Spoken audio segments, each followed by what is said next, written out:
towards Mr. Lincoln took on a tinge of bitterness which increased until their friendly association in the public service became no longer possible, and on June 30 he sent the President his resignation, which was accepted.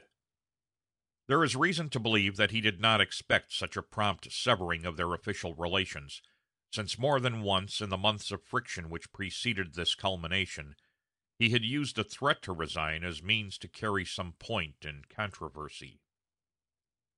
Mr. Lincoln, on accepting his resignation, sent the name of David Todd of Ohio to the Senate as his successor, but receiving a telegram from Mr. Todd declining on the plea of ill health, substituted that of William Pitt Fessenden, chairman of the Senate Committee on Finance, whose nomination was instantly confirmed and commanded general approval. Horace Greeley, editor of the powerful New York Tribune, had become one of those patriots whose discouragement and discontent led them, during the summer of 1864, to give ready hospitality to any suggestions to end the war. In July he wrote to the President, forwarding the letter of one William Cornell Jewett of Colorado, which announced the arrival in Canada of two ambassadors from Jefferson Davis, with full powers to negotiate a peace. Mr. Greeley urged, in his over-fervid letter of transmittal, that the President make overtures on the following plan of adjustment. First, the Union to be restored and declared perpetual. Second, slavery to be utterly and forever abolished. Third, a complete amnesty for all political offenses. Fourth, payment of $400 million to the slave states, pro rata, for their slaves. Fifth, slave states to be represented in proportion to their total population. Sixth, a national convention to be called at once. Though Mr. Lincoln had no faith in Jewett's story, and doubted whether the embassy had any existence, he determined to take immediate action on this proposition. He felt the unreasonableness and injustice of Mr. Greeley's letter, which in effect charged his administration with a cruel disinclination to treat with the rebels, and resolved to convince him at least, and perhaps others, that there was no foundation for these reproaches.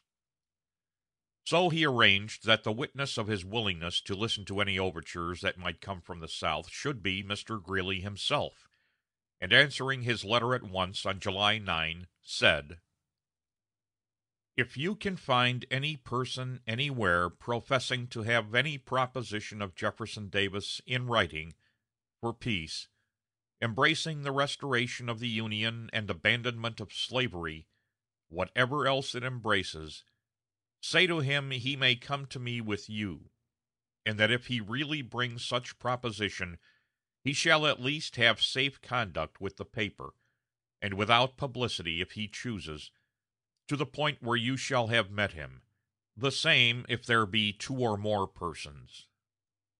This ready acquiescence evidently surprised and somewhat embarrassed Mr. Greeley, who replied by several letters of different dates, but made no motion to produce his commissioners. At last, on the 15th, to end a correspondence which promised to be indefinitely prolonged, the President telegraphed him: "I was not expecting you to send me a letter, but to bring me a man or men." Mr. Greeley then went to Niagara, and wrote from there to the alleged commissioners Clement C. Clay and James P. Holcomb, offering to conduct them to Washington, but neglecting to mention the two conditions, restoration of the Union and abandonment of slavery, laid down in Mr. Lincoln's note of the 9th and repeated by him on the 15th.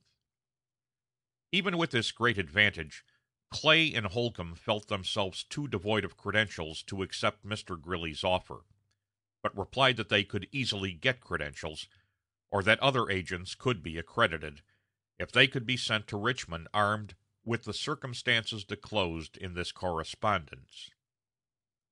This, of course, meant that Mr. Lincoln should take the initiative in suing the Richmond authorities for peace on terms proposed by them. The essential impossibility of these terms was not, however, apparent to Mr. Greeley, who sent them on to Washington, soliciting fresh instructions. With unwearied patience, Mr. Lincoln drew up a final paper, "To whom it may concern," formally restating his position, and dispatched Major Hay with it to Niagara. This ended the conference, the Confederates charging the President through the newspapers with a sudden and entire change of views, while Mr. Greeley, being attacked by his colleagues of the press for his action, could defend himself only by implied censure of the President, utterly overlooking the fact that his own original letter had contained the identical propositions Mr. Lincoln insisted upon. The discussion grew so warm that both he and his assailants had at last joined in a request to Mr. Lincoln to permit the publication of the correspondence. This was, of course, an excellent opportunity for the President to vindicate his own proceeding. But he rarely looked at such matters from the point of view of personal advantage, and he feared that the passionate, almost despairing appeals of the most prominent Republican editor of the North for peace at any cost, disclosed in the correspondence, would deepen the gloom in the public mind and have an injurious effect upon the Union cause. The spectacle of the veteran journalist, who was justly regarded as the leading controversial writer on the anti-slavery side, ready to sacrifice everything for peace and frantically denouncing the government for refusing to surrender the contest, would have been, in its effect upon public opinion, a disaster equal to the loss of a great battle. He therefore proposed to Mr. Greeley, in case the letters were published, to omit some of the most vehement passages, and took Mr. Greeley's refusal to assent to this as a veto on their publication. It was characteristic of him that, seeing the temper in which Mr. Greeley regarded the transaction, he dropped the matter and submitted in silence to the misrepresentations to which he was subjected by reason of it. Some thought he erred in giving any hearing to the rebels, some criticized his choice of a commissioner, and the opposition naturally made the most of his conditions of negotiation, and accused him of embarking in a war of extermination in the interests of the Negro. Though making no public effort to set himself right, he was keenly alive to their attitude. To a friend he wrote, "Saying reunion and abandonment of slavery would be considered, if offered, is not saying that nothing else or less would be considered, if offered. Allow me to remind you that no one, having control of the rebel armies, or, in fact, having any influence whatever in the rebellion, has offered, or intimated, a willingness to a restoration of the Union, in any event or on any condition whatever. If Jefferson Davis wishes for himself or for the benefit of his friends at the North to know what I would do if he were to offer peace and reunion, saying nothing about slavery, let him try me." If the result of Mr. Greeley's Niagara efforts left any doubt that peace was at present unattainable, the fact was demonstrated beyond question by the published report of another unofficial and volunteer negotiation which was proceeding at the same time. In May, 1863, James F. J. Quess, D.D., a Methodist clergyman of piety and religious enthusiasm, who had been appointed by Governor Yates colonel of an Illinois regiment, applied for permission to go south, urging that by virtue of his church relations he could, within 90 days, obtain acceptable terms of peace from the Confederates. The military superiors to whom he submitted the request forwarded it to Mr. Lincoln with a favorable endorsement, and the President replied, consenting that they grant him a furlough if they saw fit, but saying, "He cannot go with any government authority whatever. This is absolute and imperative."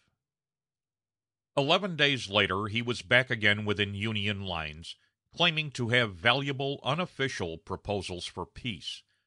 President Lincoln paid no attention to his request for an interview, and in course of time he returned to his regiment.